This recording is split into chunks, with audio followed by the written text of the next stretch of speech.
The arena was restless long before the first bell even thought about ringing. The air itself seemed alive with anticipation, buzzing and trembling with the energy of a crowd that had not even settled into their seats but already sensed chaos brewing in the shadows. The cameras panned across thousands of faces, some cheering, some jeering, all impatiently waiting for the storm they felt was inevitable. At the center of it all was Seth Rollins, the self-proclaimed visionary of WWE, who for weeks had strutted across Monday Night Raw with a faction at his back, parading around like conquerors and loudly declaring that Raw belonged to them now. Week after week Rollins stood in the ring, dripping with arrogance, boasting that the bloodline was finished, that Roman Reigns had finally been dethroned, that the dynasty which had dominated WWE for years was nothing more than a faded memory. The smugness in his grin, the cocky tilt of his voice, and the unwavering loyalty of Damian Priest, JD McDonough, and Dominic Mysterio at his side made him feel untouchable. But the universe had a way of reminding men like Rollins that nothing lasts forever. Suddenly, the lights dimmed, sucking the arena into darkness. A slow, sinister theme cut through the silence, each note deliberate and commanding, the kind of music that rattled through bones and sent chills crawling down spines. The crowd erupted into gasps, screams, and disbelief. Out from the curtains stepped Roman Reigns. He wasn't smiling. He wasn't smirking. There was no charm, no pretense of entertainment. His face was carved from stone, eyes venomous, aura heavy enough to suffocate the entire building. And he wasn't alone. Following close behind him was a man most of Raw had only heard whispers about, a man feral in nature with danger written into every step, Tama Tonga. His eyes burned with madness, his movements unpredictable, his very presence screaming of war. This was not a grand entrance meant to dazzle or impress. This was a declaration, a silent announcement that the tide of battle was about to turn.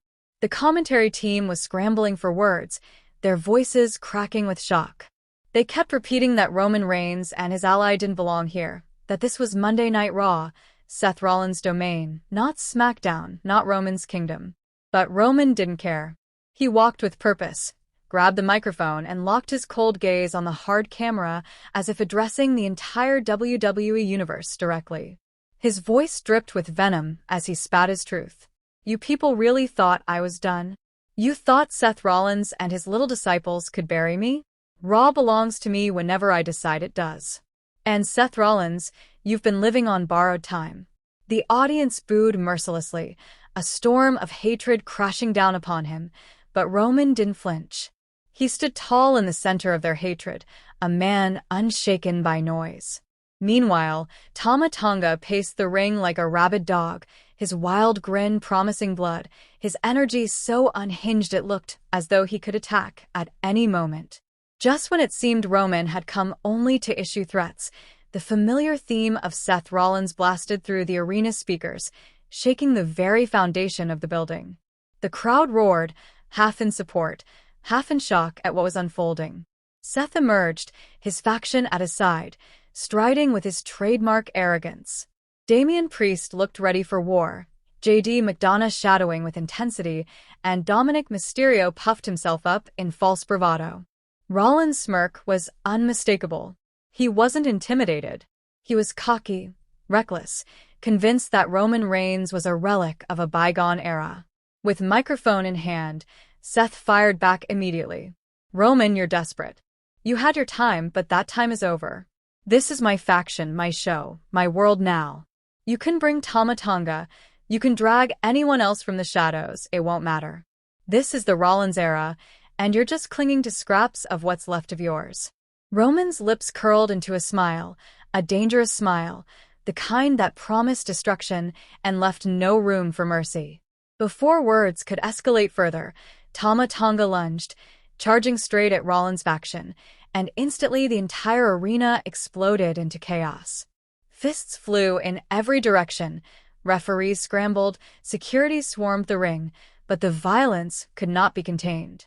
Roman targeted Damian Priest with chilling precision, striking him down with cold calculation. Tama grabbed Dominic and tossed him aside like a rag doll, his laughter echoing like a madman's. Rollins fought valiantly, throwing wild punches, but it was clear he was caught in a storm. The brawl spilled outside the ring, tearing through the announce desk, crashing into barricades, and spilling into the screaming crowd. By the end of it, Rollins' faction was battered but managed to regroup, retreating to the ramp as Roman and Tama stood tall in the center of the ring. Roman snatched the microphone again, his chest heaving with rage as his words dripped with fire. "You still don't get it, Seth. I told you the bloodline isn't dead. We're not just here to fight. We're here to destroy. You think Tama Tonga is the problem? He's just the beginning. Because I didn't come back alone. Next week, I'm bringing someone you will never see coming." The crowd gasped audibly, a wave of speculation erupting immediately. Seth, for the first time in weeks, looked uncertain, his smirk gone, replaced by the faint flicker of doubt. Who was Roman talking about? Who could possibly be lurking in the shadows, waiting to tear Seth's faction apart? The following week on Raw, paranoia infected the show like a virus. Seth's faction was on edge, nerves frayed to the breaking point.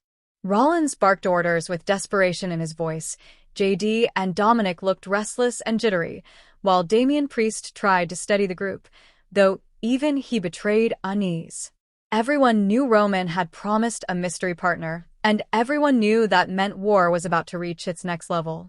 Midway through the night, Seth stormed to the ring, his anger boiling over. He called Roman a coward for hiding behind surprises, dismissing the promise of a mystery partner as nothing but hype. He dared Roman to show himself, to come out alone and face him man-to-man. To the shock of the crowd, Roman did. His music hit and he walked down the ramp, this time without Tama Tonga. Alone. He entered the ring, his eyes never leaving Seth, and with a voice so calm it was terrifying, he delivered a chilling line. "You wanted me now? Careful what you wish for." Before anyone could react, the arena plunged into darkness. The lights cut out completely, drowning everything in pitch blackness. Then the arena was bathed in crimson red. A low, guttural chant echoed through the speakers, filling the air with dread. When the lights finally returned, Tama Tonga was there again, but he wasn't alone.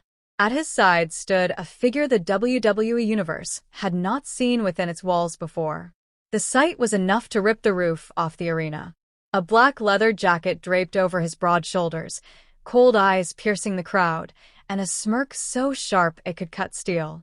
Jacob Fatu, the long-rumored enforcer, the monster of the Anoa'i lineage, had arrived in WWE, standing shoulder to shoulder with Roman Reigns.